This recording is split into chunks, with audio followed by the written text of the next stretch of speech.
News শদিয়াৰ ছপাখোৱাত মুখ্যমন্ত্ৰী doctor Himanta Biswa Sarma আনুষ্ঠানিকভাৱে ভূমিপত্ৰ বিতৰণ কাৰ্যসূচীত অংশগ্ৰহণ কৰি মুখ্যমন্ত্ৰী ডক্টৰ হিমন্ত বিশ্ব শৰ্মাই বহুখিনি গুৰুত্বপূৰ্ণ মন্তব্য আগবঢ়ায়। মুখ্যমন্ত্ৰীগৰাকীয়ে কি মন্তব্য আগবঢ়াইছিল এই মুহূৰ্তত আপোনালোকলৈ আগবঢ়াইছো। অধ্যক্ষ জ্যোতিপ্ৰসাদ চুতীয়া ডাঙৰীয়া, শদিয়া জিলা ভাৰতীয় জনতা পাৰ্টিৰ সভাপতি যুধিষ্ঠিৰ গগৈ ডাঙৰীয়াকে আদি কৰি মঞ্চত উপবিষ্ট সুধীবৃন্দ, আজিৰ দিনটো আমাৰ সকলোৰে বাবে এটা অতি আনন্দৰ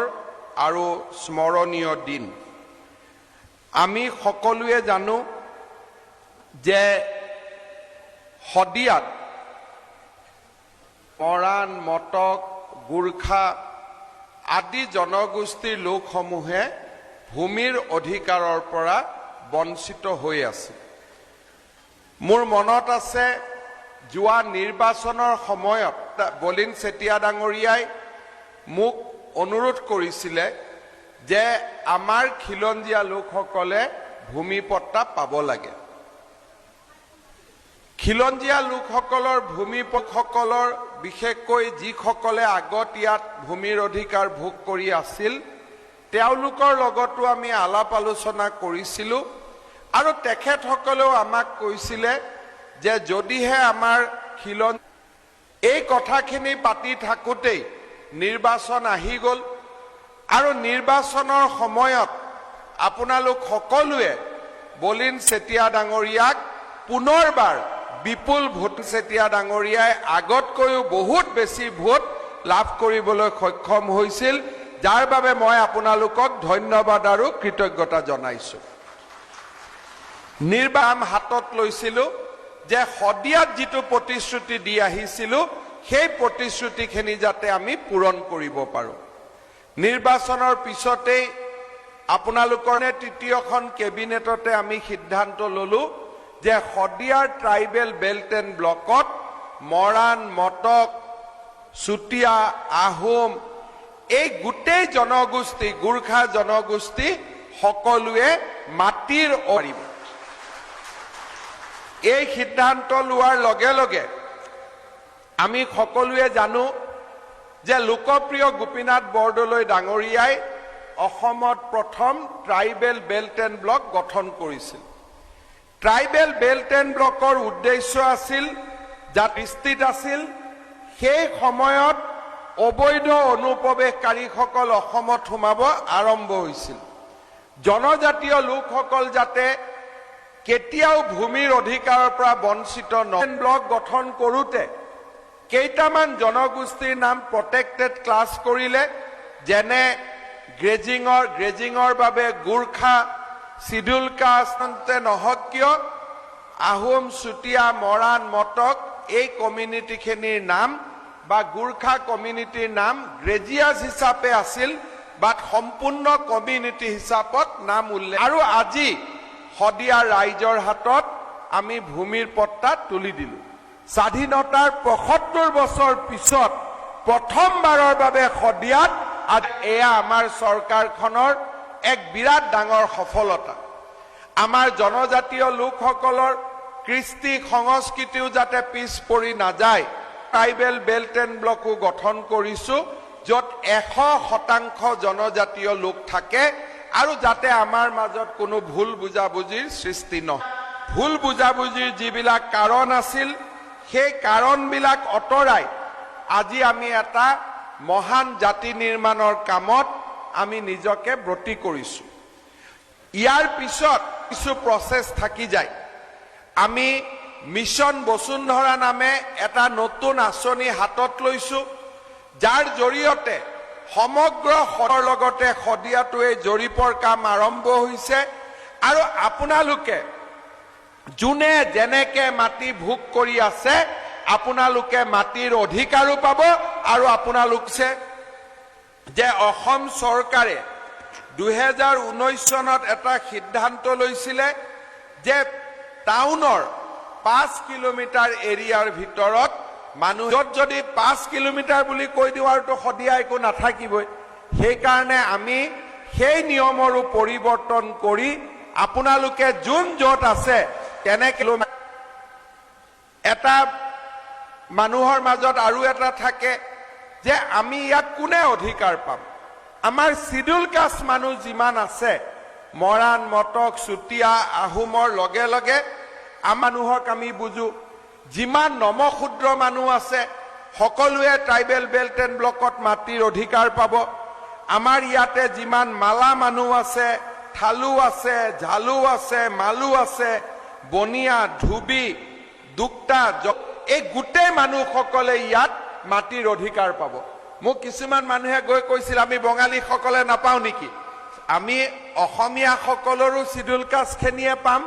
আৰু বঙালীসকলৰো শিডিউল কাষ্ট অসমীয়াৰ শিডিউল কাষ্টেও পাব বঙালীৰ শিডিউল কাষ্টেও পাব কিন্তু তাৰ লগত যিসকল জাতিয়ে বৰ অসম নিৰ্মাণ কৰিছিল তেওঁলোকেও ভূমিৰ অধিকাৰ পাব এইটোৱে হৈছে ট্ৰাইবেল বেল্ট এণ্ড ব্লকৰ কথা সেইকাৰণে আমাৰ ইয়াত সকলোৱে আমি মাটিৰ অধিকাৰ পাম ভাষা কি কয় সেইটো ইম্পৰ্টেণ্ট নহয় যিয়ে ভাষা নকওক কিয় 1946 চনৰ পৰাই শিডিউল কাষ্টৰ অধিকাৰ ট্ৰাইবেল বেল্ট এণ্ড ব্লকত আছে গতিকে মই ভাবো যে আজিৰ পৰা আমাৰ এটা ডাঙৰ কাম হৈ আমি শদিয়াৰ মানুহৰ মাজত একতা আৰু আমাৰ সমন্বয়ৰ এটা নতুন বাট আমি ৰচনা কৰিম আৰু সকলোৱে একেলগে থাকি এই শদিয়াখনক আমি আৰু অধিক মহতো মহিয়ান কৰিম আমি শদিয়াৰ গৌৰৱৰ কথা আৰু ঐতিহাসিক পৰিচয় আছিল বড়ো কছাৰী চুতীয়া আহোম জনগোষ্ঠীৰ লোকে শাসন কৰি অহা শদিয়াত ব্ৰিটিছৰ দিনতে নৰ্থ ইষ্ট ফ্ৰণ্টিয়াৰ এজেন্সিৰ সদৰ ঠাই আছিল দেশৰ স্বাধীনতা লাভ কৰাৰ পিছত হিচাপে স্বীকৃতি লাভ কৰিছিল মহাভাৰতৰ ইতিহাসত কৌণ্ডিল্য বিদৰ্ভ হিমালী আদি নামেৰে নামাঙ্কিত হোৱা শদিয়াৰ এক ঐতিহাসিক ঐতিহ্য আছিল ব্ৰিটিছসকলে ৰেল লাইন ছপাখাল আদি স্থাপন কৰি দ্বিতীয় শিলং হিচাপে শদিয়াক গঢ় দিবলৈ এতিয়ালৈকে প্ৰদূষণ মুক্ত হৈ আছে আৰু শদিয়াৰ নৈসৰ্গিক চিত্ৰ অত্যন্ত সুন্দৰ উত্তৰ পূব দক্ষিণ এই তিনিওটা দিশ অৰুণাচল প্ৰদেশৰ পাহাৰেৰে আগুৰি ৰখা শদিয়াক দেশ বিদেশৰ পৰ্যটকৰ বাবে এক আকৰ্ষণীয় পৰ্যটক বীৰপালে উত্তৰ পূব অসম আৰু বৰ্তমানৰ অৰুণাচল প্ৰদেশৰ কিছু অংশক লৈ স্থাপন কৰা চুতীয়া ৰাজ্যৰ ৰাজধানী আছিল বীৰপালৰ পুত্ৰ গৌৰীনাৰায়ণে ত্ৰয়োদশ শতিকাত ৰাজধানী স্থাপন কৰে 16শ শতিকাত লখিমপুৰ জিলাৰ উত্তৰ পূব সীমান্তৰ ছাউনি আছিল নদীৰ আনটো পাৰত অসম বংগ সংযোগী ৰেল লাইনৰ বাবে ৰেলৱে ষ্টেচন আছিল শদিয়াক সেনাৰ দুৰ্গ হিচাপেও ব্যৱহাৰ কৰা হৈছিল শদিয়াৰ বজাৰত মিচিমি আৰব বস্তুৰ বিনিময়ত ৰবৰ মম হাতীদাঁত আৰু কস্তুৰী আনি দিছিল 1950 চনৰ বৰ ভূমিকম্পই শদিয়াৰ পৰিৱেশ সলনি কৰিছিল আমি সকলোৱে জানো যে ভাৰত ৰত্ন ভূপেন হাজৰিকা ডাঙৰীয়াৰো জন্ম 1950 চনৰ বৰ ভূমিকম্পত ধ্বংস হোৱা এই গাঁওসকলৰ লোকে বৰ্তমান অৰুণাচল প্ৰদেশৰ দিবাং ভেলী জিলাত পুনৰ বুলুং নামেৰে নতুনকৈ গাঁও পাতি বাস কৰি আছে এই গাঁওখনত বৰ্তমান অৰুণাচল চৰকাৰে ডক্টৰ ভূপেন হাজৰিকাৰ এটা প্ৰতিমূৰ্তিও নিৰ্মাণ কৰিছে শদিয়াৰ আটাইতকৈ বৃহৎ ভূখণ্ড বুলি গণ্য কৰে আমাৰ শদিয়াৰ বহুতো ঐতিহ্য আছে শদিয়াত অতীজৰে পৰা চুতীয়াসকলৰ দেউৰী চুতীয়াসকলে এই আমাৰ শদিয়াৰ চাৰি খালত পূজা অৰ্চনা কৰিছিল প্ৰতি বছৰে বহাগ আহাৰ শাওন কাতি মাঘ মাহত বলি বিধানেৰে ইয়াত পূজা কৰা হয় 3 বছৰৰ মূৰে মূৰে চতুৰ্থ বছৰত মহ বলি দিয়া হয় এইবাৰো মহ পাতৰ খাল বলিয়া বাবাৰ থান চুতীয়া ৰাজত্ব কালত খন্দুৱা কেবাটাও পুখুৰী শদিয়াত আমি দেখিবলৈ পাওঁ কৰণ পুখুৰী পদুম পুখুৰী আম পুখুৰী বৰ পুখুৰী নৌবহৰ আদি আমাৰ ইয়াত ভূপেন হাজৰিকা সেতু পাৰ হোৱাৰ পিছত বৈৰাগী থান আমি দেখা পাওঁ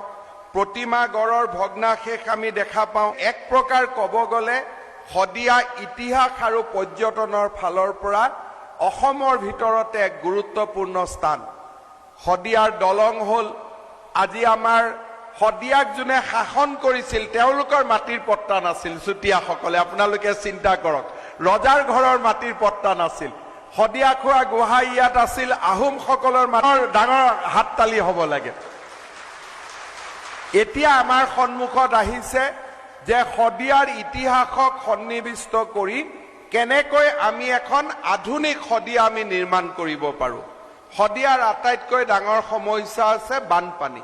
কুণ্ডিল্য নদীৰ বানপানীয়ে শদিয়াক সদায় বেটি কুণ্ডিল নদীত আমি বছৰত ড্ৰেজিং কৰি কুণ্ডিল নদীক চাফ চিকুণ কৰি শদিয়াক বানপানীৰ পৰা মুক্ত কৰি ৰখাৰ এটা বিৰাট ডাঙৰ আঁচনিৰ আমি পৰিকল্পনা কৰি আছো বিজ্ঞানীসকলে ষ্টাডি কৰিছে আমাৰ যদি ভগৱানে কৰে আৰু সাইন্টিষ্টসকলে যদি ক্লিয়াৰেন্স দিয়ে শদিয়াত আমি ড্ৰেজিং আনি শদিয়াক আঁতৰি যায় আৰু শদিয়াখন যাতে গভীৰ হৈ যায় কুণ্ডিল নদীটো যাতে গভীৰ হৈ যায় তাৰ ফলত আমাৰ যাতে ইয়াত বানপানী হ'ব নোৱাৰে তেনেকুৱা সুন্দৰ আঁচনি এখনো বৰ্তমান আমি নিৰ্মাণ কৰি আছো আৰু সময়ত নিশ্চয়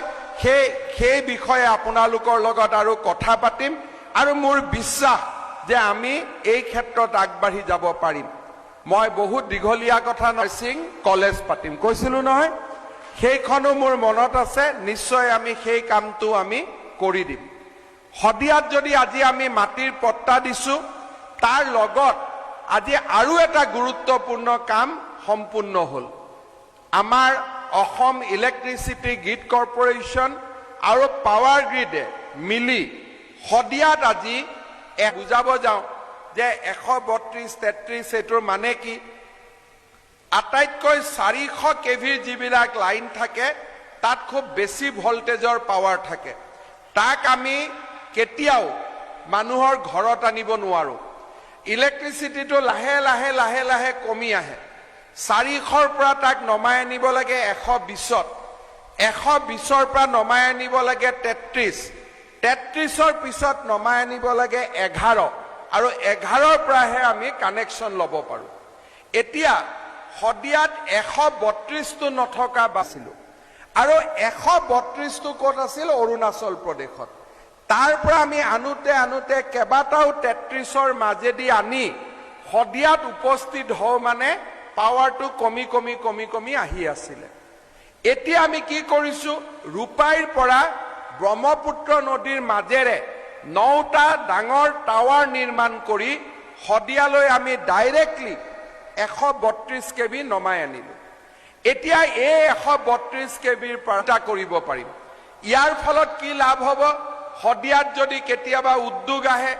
শদিয়াত যদি হোটেল আহে শদিয়াত যদি ডাঙৰ ইলেক্ট্ৰিকেল ট্ৰেক্টৰ বা ইলেক্ট্ৰিচিটি যদি খেতি কৰিব লাগে ইয়াৰ কাৰণে যিমান ইলেক্ট্ৰিচিটিৰ প্ৰয়োজন হ'ব